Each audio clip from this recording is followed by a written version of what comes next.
Ladies and gentlemen, you are watching yet another episode of Eric Lima Shenanigans of 1977. It's Tuesday night, and you know what that means. It's time for your WWE NXT Event Center report. And now here is the man to bring you that report, Mr. Eric M. Lima. Thank you very much, Mr. Announcer, sir. Well, welcome to yet another episode of Eric Lima Shenanigans of 1977, episode number 1422. This is NXT Event Center Wrestling Report for May 21st, 2024. We are 2 weeks away from, 2 weeks from this Sunday, away from BattleGround. That's right, BattleGround, and it's going to be in Las Vegas at the UFC Apex Center. It's going to be an interesting event, and it's got more interesting considering what has been going on. Check this out. It's kicked off with the grudge match for the Women's North American Championship qualifier as Thea Hale goes one-on-one with the woman who stabbed her in the back, Fallon Henley. And Fallon Henley was about to use a chair, and then Ridge Holland took the chair away from her, and the referee caught Holland with a chair, and he had everybody ejected from ringside during the matchup. That gave Fallon Henley the advantage over Thea Hale, and that distraction cost Thea Hale the match, as Fallon Henley does qualify, joining Sol Ruca and Lash Legend as the third woman in the matchup. Then Jasmine Nix came from the crowd to attack Hale after the matchup. Meanwhile, earlier in the day, the D'Angelo family talks to Axiom and Nathan Frazier. Nathan Frazier congratulates Tony D'Angelo on becoming the Heritage Cup champion. And then they made a suggestion, hey, how about you guys defend the tag team titles? We'll earn it back from anybody. We'll take on anybody. And then Stax Lorenzo said, how about me and Luca? I said, fine, you're on. We'll do it tonight.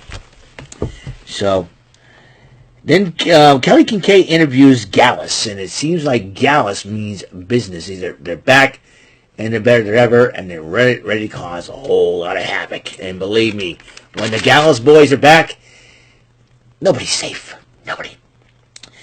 Meanwhile, the tag team titles were on the line as Nathan Frazier in action defends against Stax Lorenzo and Luca Cruzofino. But thanks to the attack by the No Quarter Catch crew, who were attacking D'Angelo during the matchup, Frazier and Axiom took advantage of that situation and ended up defeating the challenger D'Angelo family. And on both teams, though, the D'Angelo family and the No Quarter Catch crew were brawling to the back.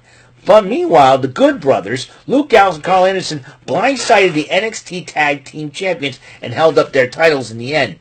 It seems like the OC has been looking for the NXT Tag Team Championships. I'll tell you one thing, Frazier and Axiom better have their heads on a swivel. That's for sure. Then Mr. Stone was talking to Layla Diggs, who was impressed with how she was working on NXT Level Up, and she said you might see a future Layla Diggs.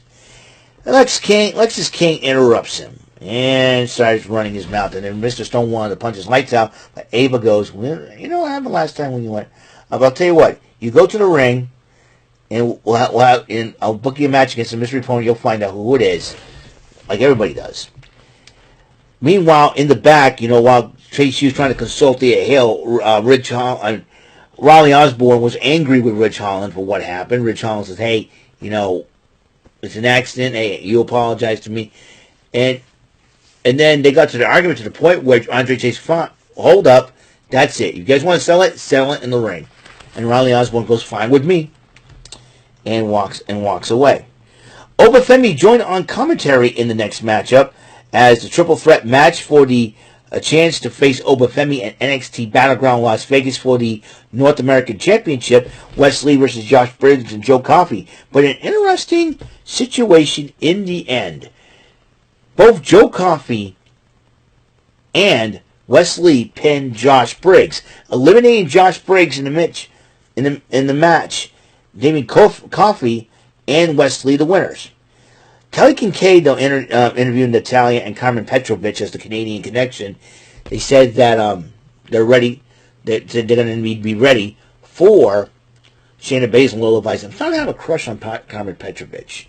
I'm starting to like her a little bit more, too. Very beautiful young lady. Anyways, Idris Nofe, Malik Blade, and Brindley Reese was talking about her before her match against Jada Parker in a qualifier, and they said we better not go there in your corner because we might bad luck. And Brindley is trying to convince them luck had nothing to do with it. It's all you got, confidence. Then Ava was trying to figure out who would advance in the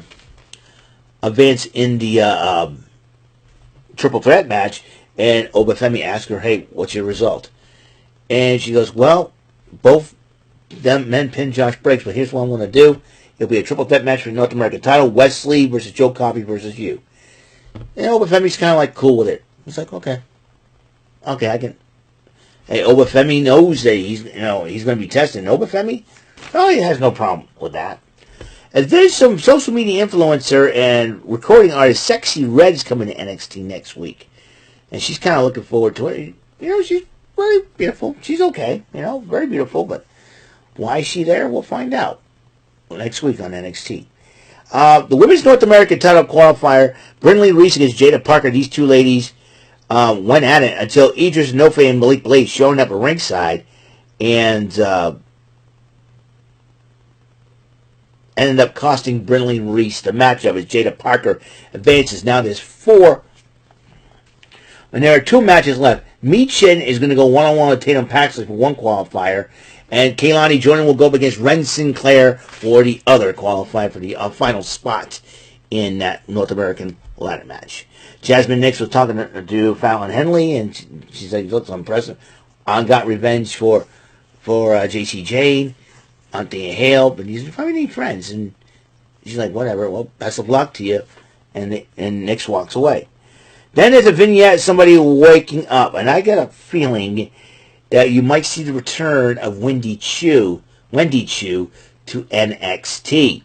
As she was on Level Up this past Friday, I do believe, and ended up picking up a victory. So Wendy Chu is making her return in the ring, and believe me, I think the women's division will be put to sleep by Wendy Chu when she gets done with them all, and Roxanne Perez could end up losing that NXT title. Speaking of which, Roxanne Perez was being the women's champion in her promo, and she felt like no one's going to challenge her.